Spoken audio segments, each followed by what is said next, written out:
can't buy. It resides between my eyes. Walked through the fire, came out better on the other side. See, life's like a beach if you find the sand. And right now, I feel like 100 grand. You are listening to Inspired Insider with your host, Dr. Jeremy Wise. Dr. Jeremy Wise here, founder of InspiredInsider.com, where I talk with inspirational entrepreneurs and leaders. Today is no different. I have Joe Levy of AiLert. That is AI-LERT.com.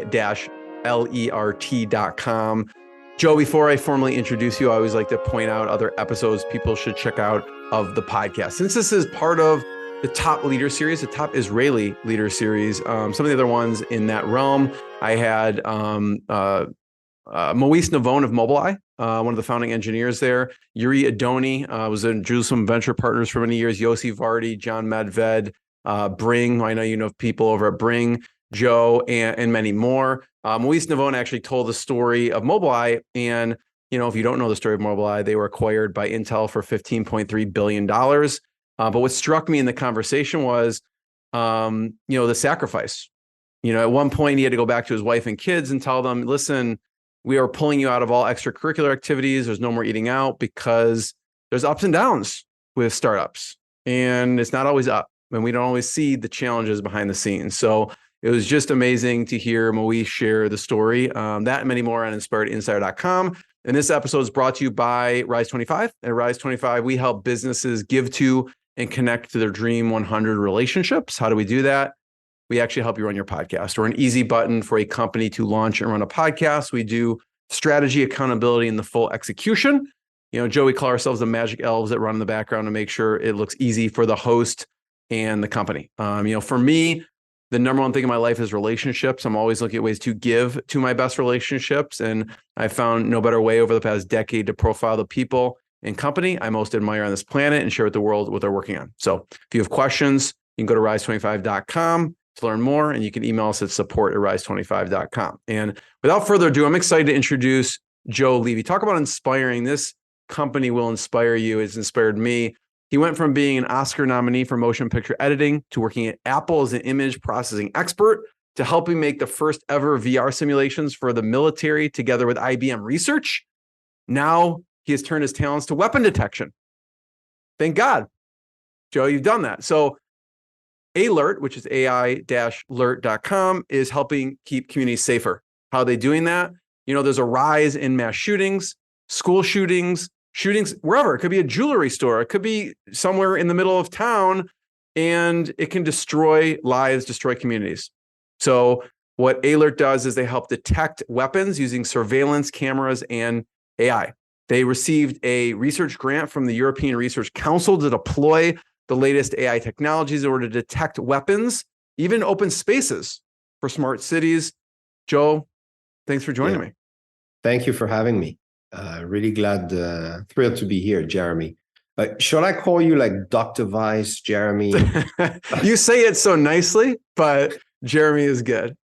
Jeremy. Talk about, I mentioned the European Research Council and the grant. Just to start off, just talk about AiLert and what happened? You do. Yeah. So the grant first, because that happened before AiLert. We were born out of Tau Ventures, Tel Aviv University Accelerator in 2019. And this is where we got our first chance. And we had, at that time, the amazing opportunity to meet with a guy called Xavier Aubry from SaaS Ventures in Zurich and France. He's like one of the best grant writers in the world for innovation for the EIC Accelerator. He has a success, I think, of 90% of his submissions they accepted. And we spoke, and then he told me, hop on the plane, come to Zurich. I went to Zurich. We met at Starbucks. He told me, I got something for you. It's weapon detection. Actually, what you're doing for the city of Oslo and city of Padova. And we said, yeah, sure, of course. The partners we worked with on this project included many universities as well as Thales Defense, which is a large and prominent defense company in Europe. And we were able to deploy Samson, that's the name of our weapon detector. There you go. You see some images. That's in Oslo. That's in Italy. Why in Oslo? They had a crazy guy dressed up as a fake cop. One day, he decided to blow up a building in the center of Oslo, then went on to a shooting spree, killing 67 kids, 2 policemen, and wounded 200 people. And that was enough in Europe for them to say, we need weapon detection. And so Project Impetus really allowed us to work with the big boys. And when you do AI and video security, you're changing 3 things. Put the AI and the tech on the side for a sec. You have operations and you have ethics.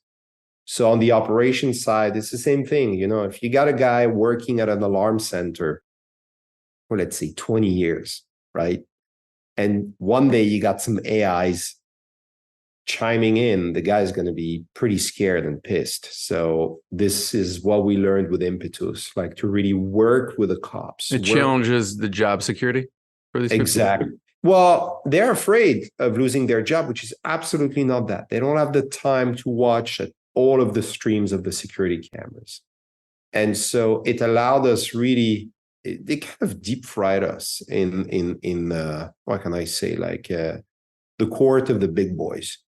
And after that, we really properly launched. We branded the company as AiLert. And there you go, Synedit. That's when we started on the bottom left. Well, the logos are changing right there. But those are the partners that you see. And after that, we've managed to raise our first few $100,000, then another $1 million last year. And what AiLert does today, it's an artificial intelligence, it's a SaaS that sits on the edge. We connect your security cameras, and if someone pulls out and is engaged with a gun, then we send a JPEG, we send a video file, and the GPS coordinates of the anomaly. We're super keen about data privacy. In Europe, data privacy is backed by GDPR and also the AI Act, which is still in legislation. Now, there's some things happening right now in Europe with the AI Act. If you have an AI company, there you go, some images of Oslo right there. If you have an AI company, it doesn't matter what you do. Security, medtech, fintech, if your AI generates an anomaly or an alert, it has to be validated by a human. That's number one. Now, if you do too many false alerts, you're out. If you do too many false negatives, like you don't detect the anomaly, you're also out. So there's a huge cleanup happening right now in Europe with that, which is great for us, which forced us to be the best at what we can do. And while we're the best, we have passion. My former boss, Mr. Edmonger Safra, the banker, I was working for his security team. He got murdered in his panic room in Monaco. Liron, our head of AI, he was in the synagogue a few kilometers away from here, where there was a stabbing attack a few years ago. Some are 3D guys. One guy, he had his dad shot to death in front of him when he was a kid. So everyone is related to this murder thing and shooting thing. In our company, that's our team. If you go up, you have Nimrod, who's one of my best buddies. He's the first believer. He is like a machine. Nimrod is a senior partner in one of the best law firm in Israel, CEO at Conciliary, one of the top 5 in Israel. Just 3 weeks ago, he told me, I just closed a deal for $200 million, for an investment. And so he's really out there in the trenches with me. On the right, it's Karen Levy. That's my wife. She's on our board, and she is also an initial founder of the company. But it tends to be such a man world that she's like, you guys do your thing, and I'm just going to be here when you need me. Now, of course, Adam. I've known Adam for 12 years from Vistia. So Adam, how'd you meet Adam? So Adam, that's originally actually how we met, which is I've been a big fan of Wistia for many, many years, and I knew Adam from the Wistia days, and I had the founder, one of the founders of Wistia on the podcast a long time ago. We met Adam, like, I was using Vistia. I thought it was so cool, so nice. I just pinged him on LinkedIn. And since then, it's been 12 years or so, and we became friends. And he saw us grow from nothing to dream to wherever we are today with paying customers. And I asked him, Adam, would you like to join? And he said, of course, I'd love to join. And the rest is some of our team. Liron is one of our big AI guy on the bottom left. And I want to say one thing. You know, a lot of people say you need the top AI guy and you need like the PhD guys. And that's all bullshit for me. Because when Liron started, he was just a web designer and he was so hungry and so thirsty to learn AI. So I took the best AI guy from Motorola and he taught him everything like Obi-Wan, you know. And now Liron, he became a Jedi. And in Israel, a lot of top AI guys, they tell us he's one of the best for what he does. So we're very fortunate. And I'm saying this to always give a chance to people that are really hungry. It's much, much better than hiring people that have this knowledge and giving you like a crap attitude. Now, you see, this interview is going a little bit in a way that I want to say the truth tonight. I want to be honest. I'm not going to talk about it's all sunshines and rainbow at AiLert. It's a startup. We had to fight very hard in Israel for what we do. I haven't done the military of in Israel. Originally, I'm Swiss, but I paid my duties. You know, I was beaten up when I was 9 years old by an old Nazi in Switzerland because my name was Levy. And so, how old were you? 9. Wow. So I had my share of being a Jew, you know, what it means. And so today we're very fortunate to have launched AiLert, our weapon detector.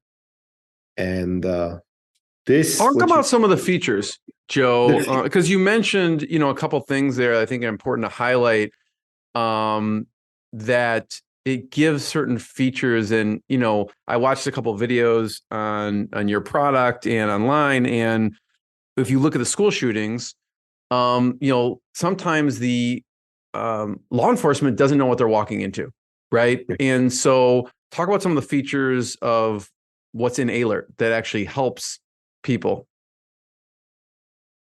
The features is, it's pretty, you know, can I share my screen? Yeah, go ahead. I'm going to be sharing like a short video of actually just shootings. You see how we detect guns. Mm-hmm. So I'm just going to share like the whole screen. Just have a look. It's like 30 seconds.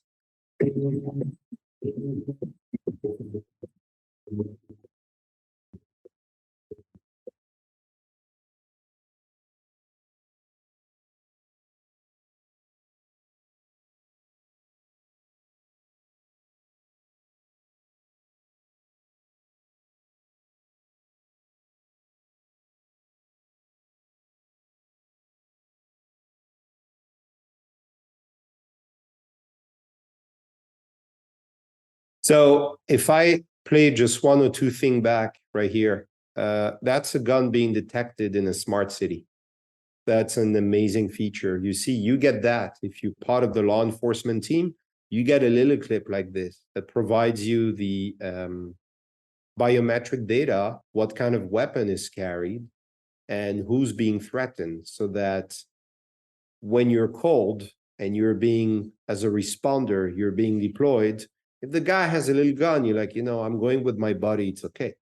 But if the guy doesn't have a gun, but he has like an assault rifle, like you see here, you're not going to go there and respond alone. So what we provide, the unique feature we provide, is instant situational awareness, and it's blazing fast. Another thing that we've played with, that was the last shooting in Nashville a few months ago. We got our hand on the footage, we processed it, and right away we were able to detect the rifle. And when we process that, what happens is, if I may show it, right there, You get the alert, and then I could go on my phone. Let's say if I'm a first responder, there you go. I'm a first responder, and I get all the pertinent data regarding the shooting.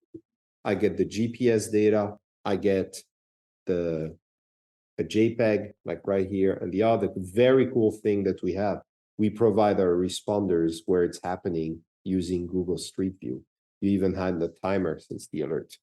So when you implement that at an alarm center, that changes the operation. It used to be in Oslo when they had the shooting that happened in 2011. People would call the police and say, I hear a shooting right there. Take the Uvalde shooting. When it happened, people were calling the cops using a phone. The closest police station is located 1.4 miles away from the school. And the shooter was walking outside the school for about 3 minutes, seen by the cameras, carrying an assault rifle, entering the school, seen by the camera, wandering around the hallway, going inside a classroom, and he emptied his magazine for about a minute. When the first responders arrived on site, they heard, yeah, there's a shooting, let's go. So they entered, but they were outgunned. They had their 9mm gun, and then they heard from the AR-15, and they had to come back. It took 374 policemen to neutralize this guy because they didn't have what we provide, instant situational awareness. Which leads me to a little thing I'd like to share to show you pretty much what this whole story, what this whole shebang is about with us. I just want to take you back for a few minutes, 2-3 minutes, to an extreme event. The place is Paris Airport, and the date was March 17, 2015. A man, as you can see on this security camera, had stolen a gun from a security agent. And after a struggle of 30, 40 seconds, the shooter was neutralized and shot. And that's it. However, when you shoot inside the terminal of an airport, it becomes super loud, and it created a lot of echo. And people started to panic. And that panic effect quickly spread out throughout the entire airport. As you can see on the tarmac here, people running because they saw people running. And at the alarm center, the control center, which is located a few miles away from the airport, they started to see people running on all of their screens. And the head of security entered and say, what's going on at Paris Airport? And at that moment, any human has that. They develop this, their brain triggers this physical emotion of fight or flight. And he created what we call tunnel vision. And he makes it even harder for the security video engineer to scan through all the screens. What happened was complete chaos. People even left the airport using open freeways. And it was a huge embarrassment for the airport management of Paris to the eyes of the French people. They had lost their prestige. Now, it also cost them $150 million. The closure of an airport of this size, the economic impact is $300 million per each 24 hours. And those are old numbers, so that number went up. Now, if they had used Samson, our weapon detector, in an instant, they would have been able to detect the alert and have their security team contain the anomaly at the airport. So using security cameras, we provide real-time alerts through AI for gun detection and firearm detection. In a nutshell, this is what we do. And we're very proud to have our R&D in Israel and our headquarters in the US. Thanks for sharing that. And I want to get into the R&D, right? Yes, sure. But if anyone's listening, if someone's listening, they're thinking, okay, who do we have to talk to? Who should we get this in their hands today? Mhm. And I know, when you were talking about the pricing, it varies across organizations, but you can kind of give a ballpark of what we're talking about a little bit. It's $100 per camera per month. It's a monthly recurring fee. Let's assume you're a school, private school. You have 100 cameras. You don't need weapon detections on the 100 cameras. Let me reassure you. I come from Hollywood. All right. I know a lot about camera angles. I worked for Apple for 10 years. I know how this works. I used to handle $1 million movie cameras, and now I'm behind a $200, $300 security camera. It's a walk in the park for us. So you have nerve points at the entrances of schools or high-end jewelry stores. This is where you need to put Samson. So per site, it could go from 5 cameras to 20 cameras. Usually it's a ratio of 4 or 5 to 1. If you have a school with 100 cameras, you probably need Samson on 20 cameras. It's $100 a month per license, per camera. And what we do is when there's an alert, now we work with an alarm center in America called BOS Security. So the alert goes to them, they see it, they're like, oh my gosh, yes, it's an alert. They press yes on the UI, and all the first responders that you have defined, the school, the PD, the super, they get the info on their smartphones. The response time in our live exercise that we have done in Oslo, Uvalde response time was 2 hours, 120 minutes, 2 hours, 374 cops, 17 or 19 deaths. Oslo response time under 2 minutes, 0 casualties. That's how effective this is. That's it. Let's talk about some use cases, right? So who do we get this in the hands of? You mentioned universities, right? Yeah. So private universities. Yeah. So who at universities makes these types of decisions? So remember, operations need to be changed. So usually the head of security is going to be a little bit lenient. So this is where we come in and we work with them. We say, hey, that's an AI. How would you like to receive the alerts? But the people, the most important people at the university are the head of the university, but the board members, especially in private universities, because a lot of them, they're the ones that are cutting checks for the university. So board members in private universities, board members in private schools, parents, and of course, jewelry stores. In Paris, what was it? 24 days ago, Piaget, which is a Swiss brand like me, was robbed in plain day sight. 12 million euros robbed. Bulgari in Place Vendôme.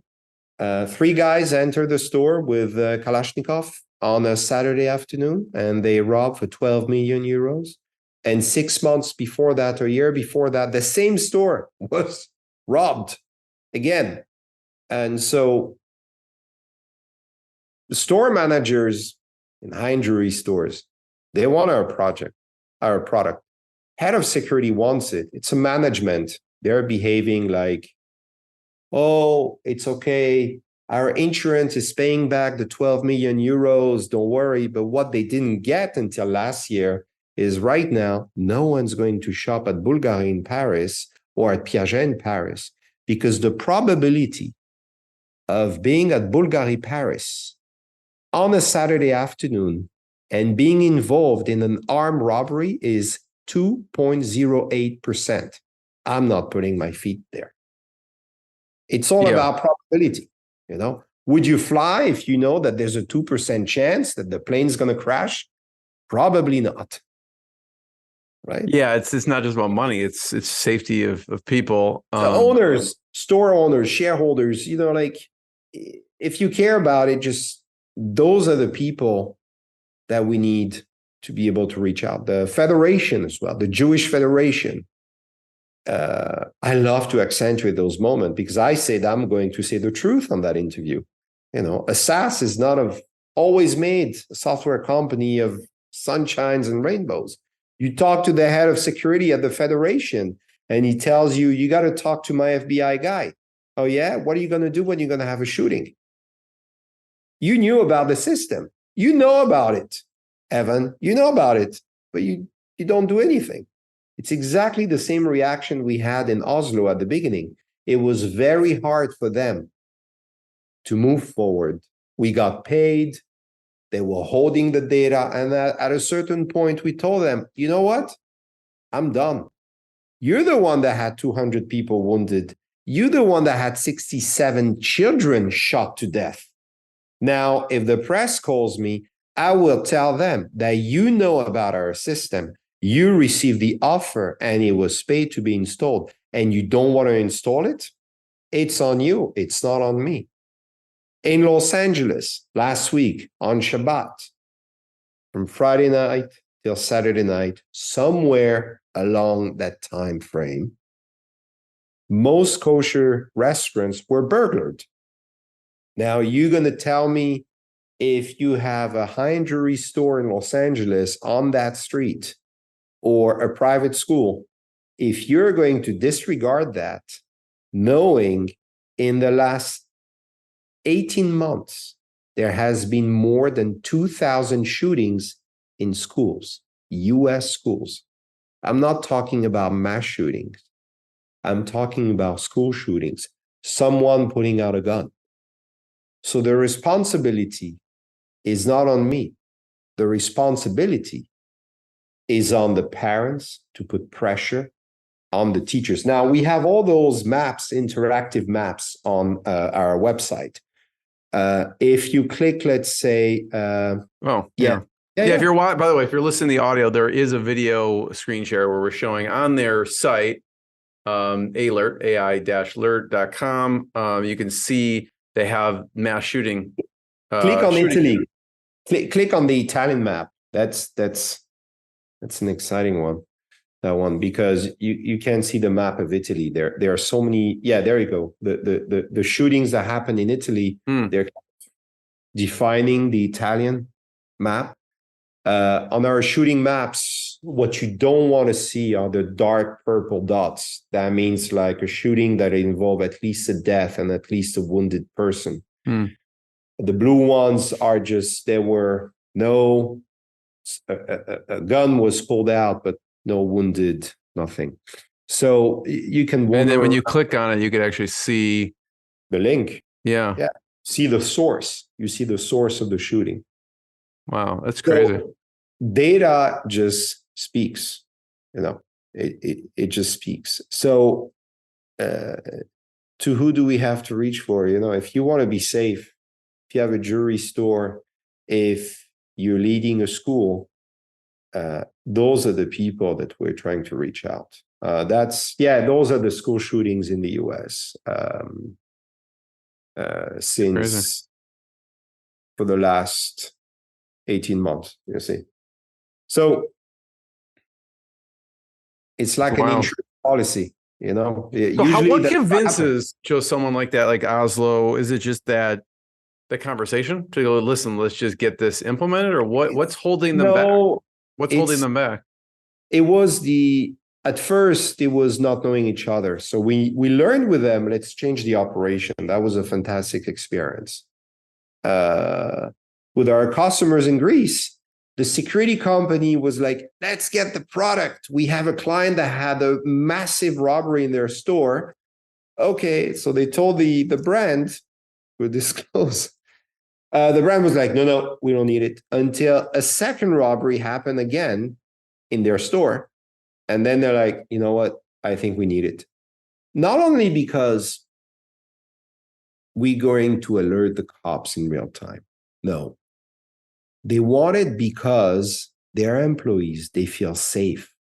When we installed it at Rolex, Rolex, I'm Swiss, Rolex is a Swiss brand.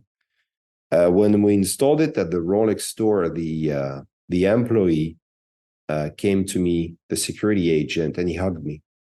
And he say, thank you, because I thought I was going to die when we got robbed a few months ago. And so that's a great feeling to have when you feel like you can really help the people. What we don't do, we don't cover like 1,000 cameras. It doesn't work like this. AI is sensitive.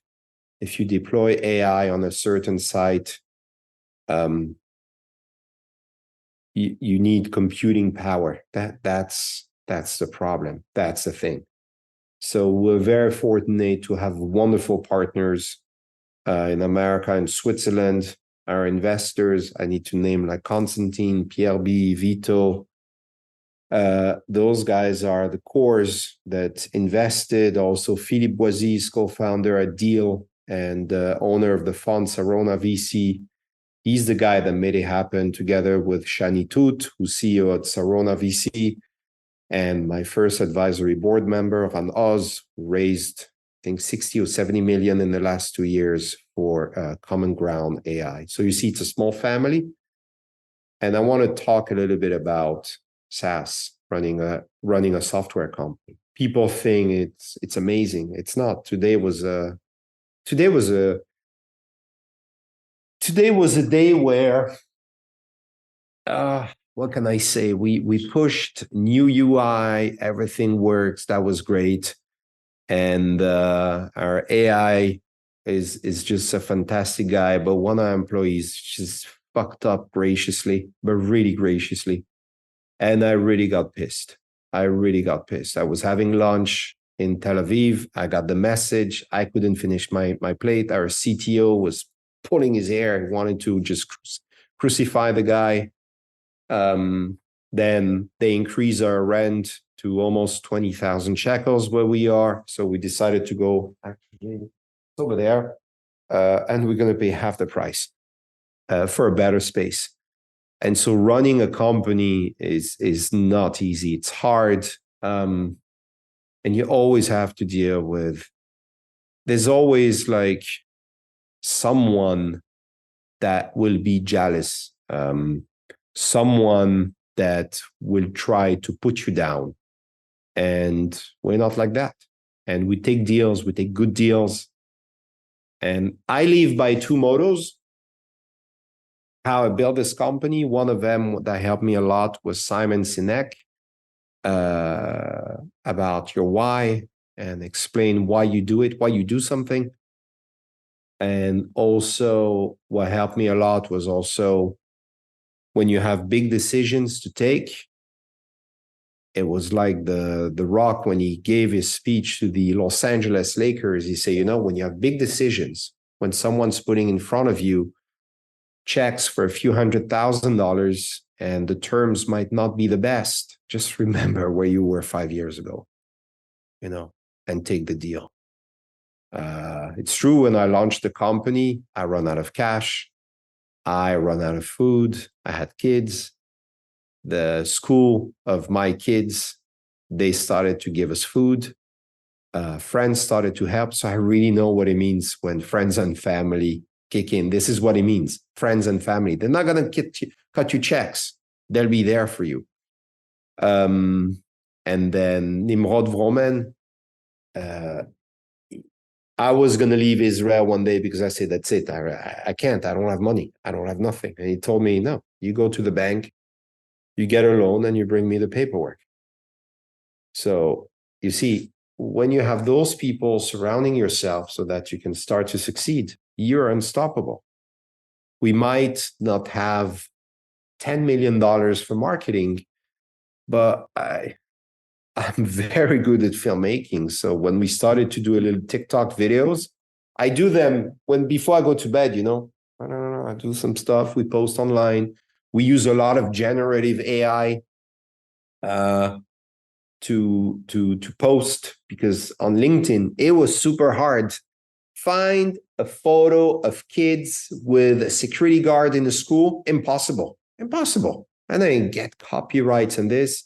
Decided to use generative AI and say, okay, put me 2 kids with a security guard in a happy school. Boom, you got it. What did we just do earlier? I'll share that. That was fun. Kudos to my friend Gil Perry. We were together at the Tel Aviv University Accelerator. He's the founder of DID, one of the founders.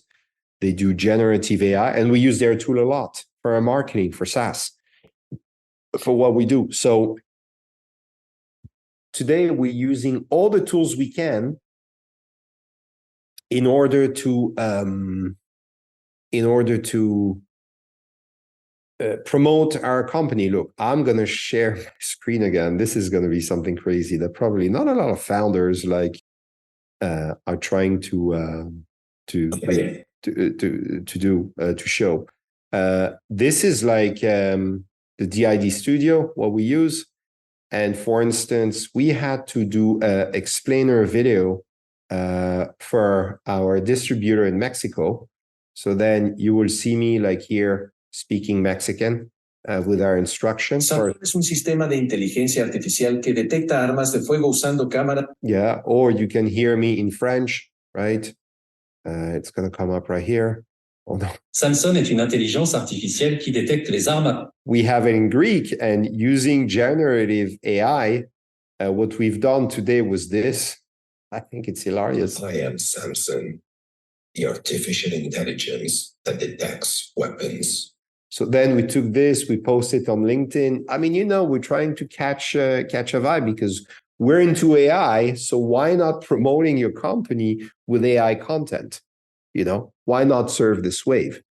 And that's where we're different. That's where we're out of the box. We're not a bunch of jarheads, even though some Navy SEALs are some of our investors. But we care. I have kids. Everybody has kids there. I've been in a shooting once when I was in LA, in an alley. It's scary. And so if you can help the people putting the feeling to bed of all my kids going to be safe in my school. If you can put this feeling to bed, then AiLert can do it with Samson. It's always on, it's elegant, it's non-invasive. And guess what? A bunch of people for the tech, they will tell you, well, it detects the gun, but when the gun is out, it's pointless. Well, no gunshot was ever shot at Bulgari, at Piaget robbery, at the Rolex robberies, at the robberies you have at the gas station. The guy walks in, he doesn't want to shoot you. He just wants your money. So we detect before the first shot is fired. And most of the time, no shots are fired. And the people get away to do it again. Yeah. Until we catch. So we talked. We had our first catch, a real catch. And that was an explosion in euphoria. That was in May. And we were super happy to be able to detect a real gun in an outdoor environment. And we had no clue that we thought it was an exercise. People were like, no, that was a real instance. So when you catch this, you know that we're good at what we do. And that's who we are. So Joe, I see gas stations, large US agencies, universities, schools, jewelry shops, anyone, really anywhere, right? That wants to really focus on safety. There was one, there's some companies that may think, oh, well, I have some measures in place already, right? I don't need this. There was a case in a private school in Florida. Yeah, sure. Can you talk about that? Yeah, of course. So you bring your kids to school, right? Where I grew up, there were no security guards. It was safe. And today you have the shooting drills, you have the metal detectors, you have the retired armed security guards. That is not a way for our children to be nurtured in a school. It's time to bring our schools to what they should be. A school should be a school. And when you have an elegant system that's in place, it's much better than having a fortress, turn a school into a fortress, because that has a huge impact on the children's education. I've spoken to a mother, her son is 7 or 8 year old in America. I'm sorry, I forgot which school shooting. He heard the shooting, he hid in the toilet. Instead, the kid has problem, to go to school and to go to the toilet. He's afraid to see the security guard. For instance, us Jews, private schools, we always have a security guard, but they're cool, meaning we grew up with them. If you go to a Jewish school in Switzerland, or if you go to a Jewish school in Paris, you're going to have the armed security guard. But they're dressed like you, me, anybody. They're there for years, and they know the parents, and they're there as a way of preventing. But the instant you put a guy in a uniform, he has a gun, metal detector, that's no good. That's not a school. What happened in the private school in Florida you were telling me a little bit about before we hit record, where they thought they had some measures in place? They were using the tool of our competitor. And they had crash after crash, hundreds of false positives per day. And today at Rolex, in a few stores, we had 2 false positives, So that's a very, very good, what we call F1. And when you install an artificial intelligence, it's great. But coming from Israel, they told us not more than 1 false positive per day. If you do more than 1, we'll turn off your system. So we were very keen in producing something extremely precise that took years to build. So the security measures in Florida were, let's connect all the cameras, 120 cameras, to the cloud. It's as if you're constantly emailing 120 people about 20 photos shot from your iPhone by an email. You're going to kill the bandwidth. And after a while, your switch is going to go crazy and it's going to say, I have too much. I can't. And so our approach was different. We process on the edge, on the location. And we really care about the AI.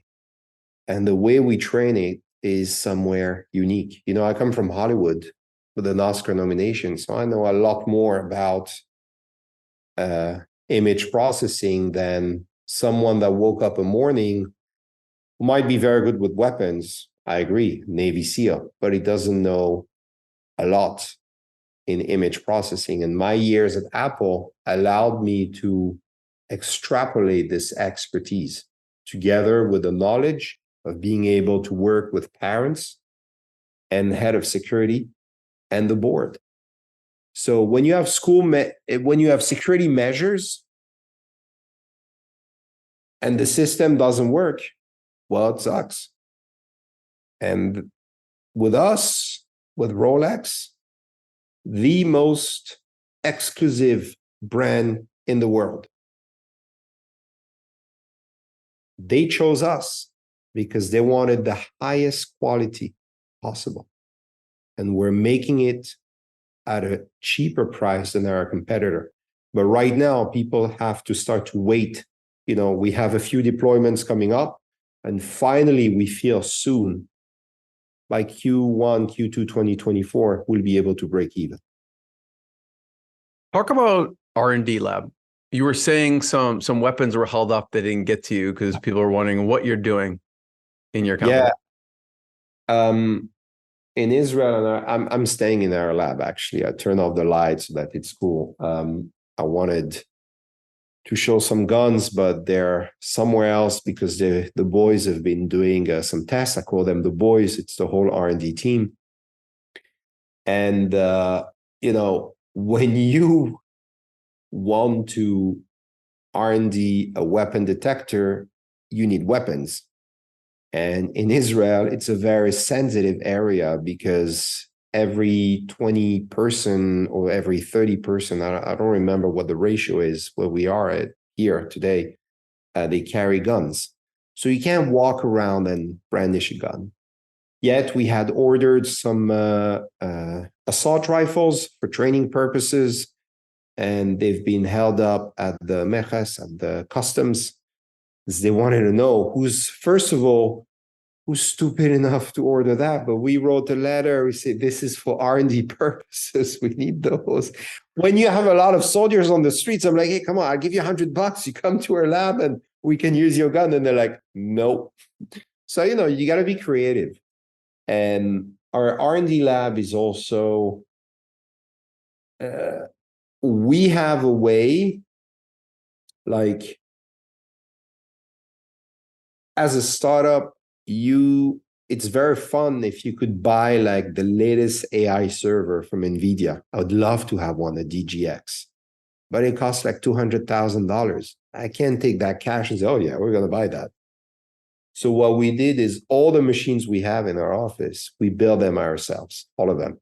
Because when I remember like in university, I wanted a computer. My dad ordered me the parts. I'm like, yeah, you're going to get it. And one day I was in New York, FedEx brought in all those parts. I'm like, yeah, I got a bunch of parts. He's like, build it. So I learned how to build a machine. So I taught the team, and we have one of the best computer builders in Israel. He used to build satellite for the French military. He's now here. He's one of the top wedding photographers. You see what a pivot in his career. And he builds crazy machines. And when we decided to build our machine that includes like A100 GPUs from NVIDIA, they're the most expensive and most powerful in the world. NVIDIA told us, it won't work. You can't do it. But on our team, we have crazy guys who love the challenge, and they made it work.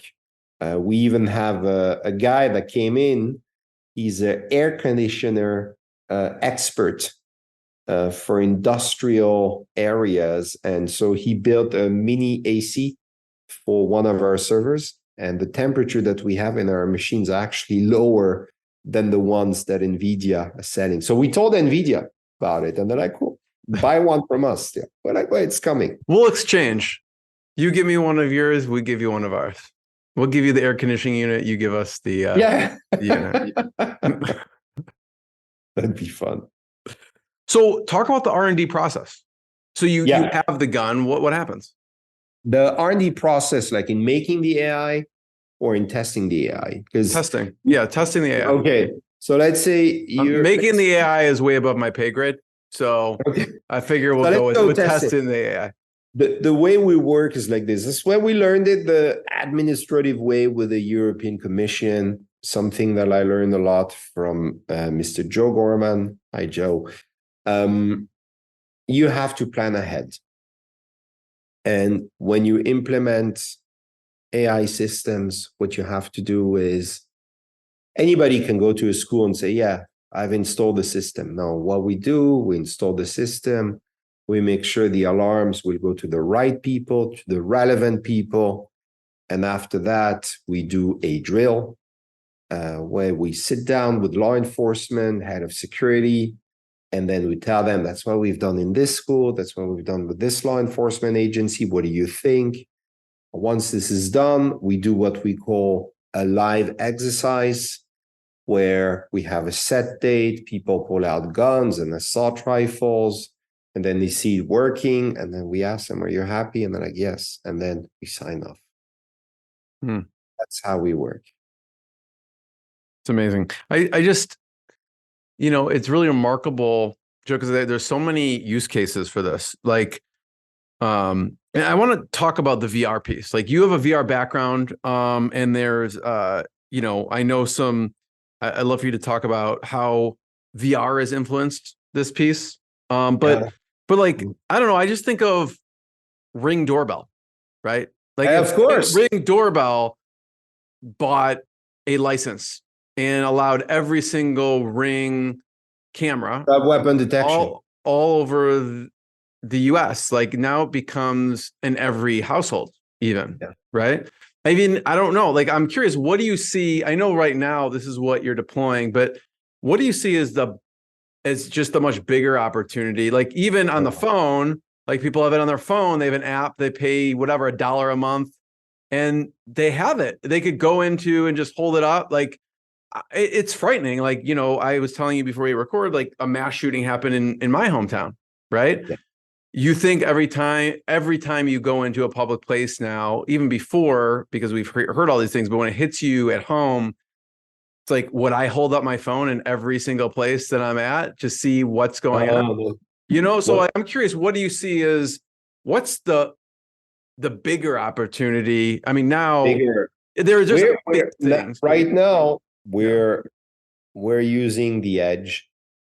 We're very good at it. On the edge, it means, like, when you have a security camera, that's called on the edge, because it's connected to your modem and it's on the edge. You have your modem and then you have a camera, it's on the edge. I have Alexa speaker, it's on the edge. So our software is installed on the edge. What we want to do is all the Ring camera owners, just launch your app, say you want weapon detection, yes, click, and it's done. That's it. Today, we work with a subsidiary of large security companies in Switzerland.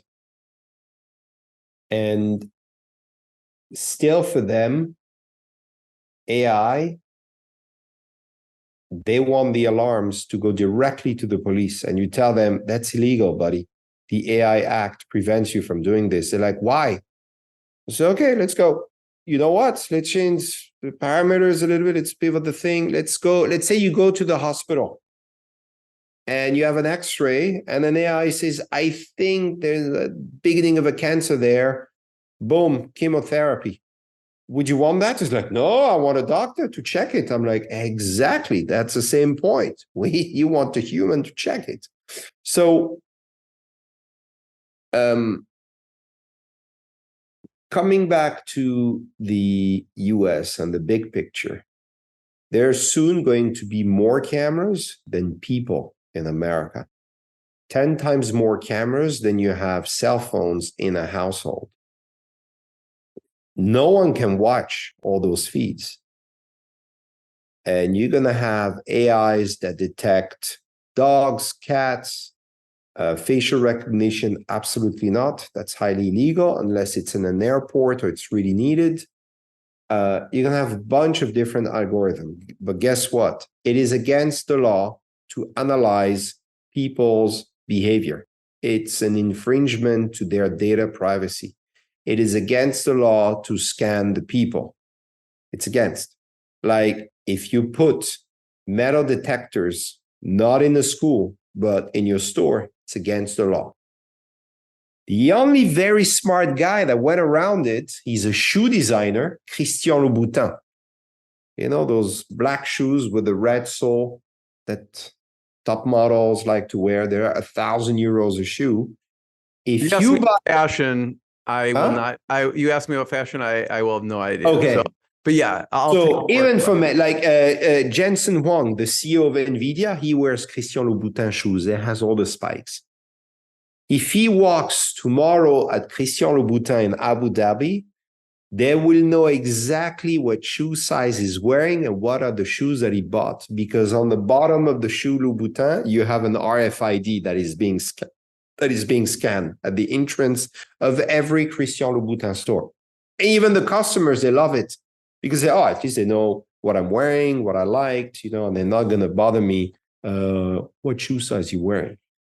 Now, with AI, it's extremely complex to be able to move data from the camera to be processed to the law enforcement agencies. You have to be compliant, and you have hundreds of parameters, hundreds of rules that you have to observe. And that is why when you do this, you have a great burn rate in data privacy compliance. Because if you get caught, like Facebook got caught and Meta got caught infringing GDPR in Europe, they paid in the last 6 months or a year about 2 or 1.7 billion euros in tickets for infringing on data privacy. We don't want to get there. But if you're a startup and you start to build AI and you deploy it and it's not up to the standards, you're gone. Clear Vision in New York, they got fined because they have a facial recognition. They probably use your face. Probably they scrap your Facebook or your LinkedIn and they use your face and you don't even know about it. Law enforcement agencies found out, and the European Commission fined them an initial $20 million, then France 20 million, then Italy 5 million, and that's only 3 countries in the EU. They're probably going to end up paying a few $100 million in data privacy infringement fees, fines, but they don't care because they make billions. But soon what's going to happen is those legislation will say and point out to you as, oh, they're the Pablo Escobar of AI. It's a dangerous AI. And if you use it, you will be fined. That's the next level of data privacy infringement. So it's coming to an end game.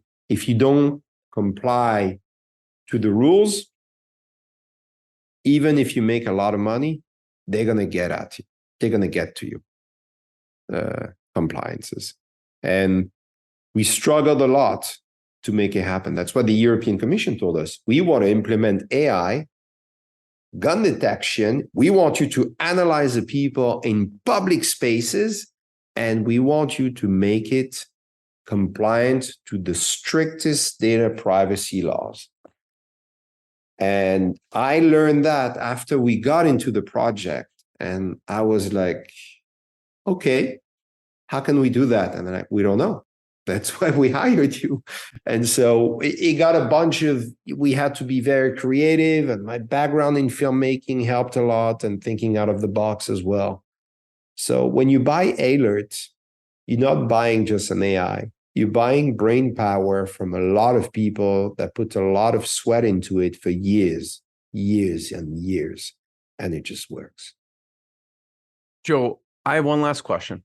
Yeah, sure. Before I ask it, it's not going to be like a short question, but before I ask it, I just want to encourage people to check out AiLert.com, AI-LERT.com to learn more. And if something hit home for you here, share it with someone, who, it could be a parent, it could be a business owner, it could be anyone you think that you should get this in their hands. And so last question, Joe, is, it really takes a village, right? There's so many things and people that need to happen. And there's people out there that can help the mission that you have, right? Yeah. So who are some of those people, companies, partners that we need to get this message to? You've mentioned a couple of companies like NVIDIA is one. Who are some other people or companies that should check out what you're doing? After the Uvalde shooting, who's from Uvalde? It's Matthew McConaughey. And he was very touched about what happened. And Matthew, we're right here. We could Matthew work. McConaughey, the actor, you mean? Okay. The actor. People want to make a change. People want to make stop this plague of shootings in the US. Kenny Reeves, you've been in John Wick. We'd love to work with you and promoting our products and even donating the profits of our product really to make the school safer. The Rock, he's been an inspiration to a lot of our people in the company. And yes, it takes a village, but it also takes a podcast probably like yours to reach out to those people. I've tried in different ways. There's also someone that many people say I have to talk to him.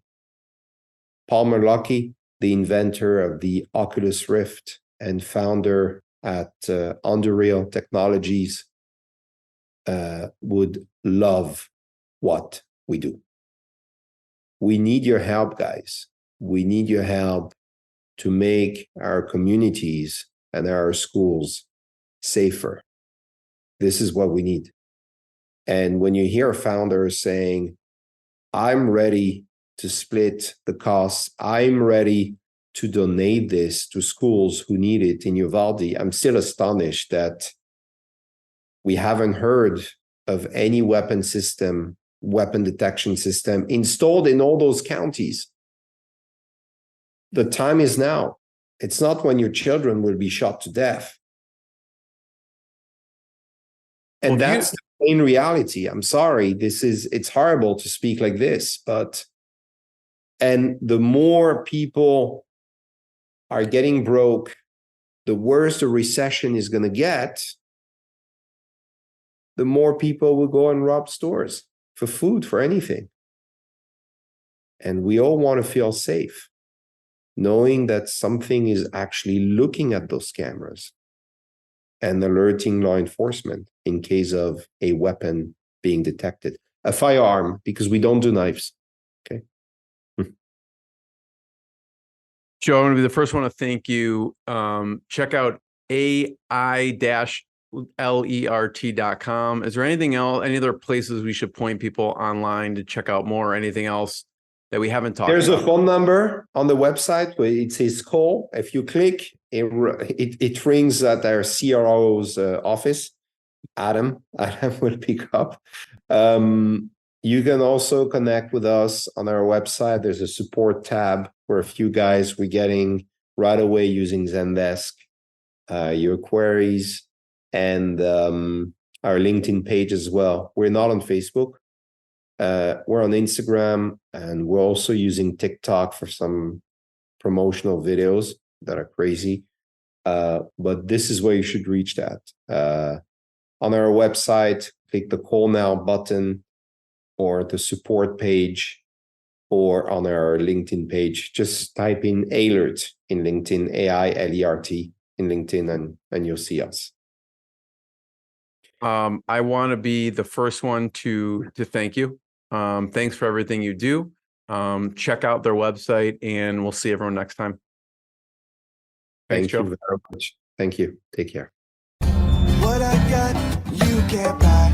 It resides between my eyes. Walked through the fire, came out better on the other side. See, life's like a beach if you find the sailing right now. I'm feeling like $100 grand.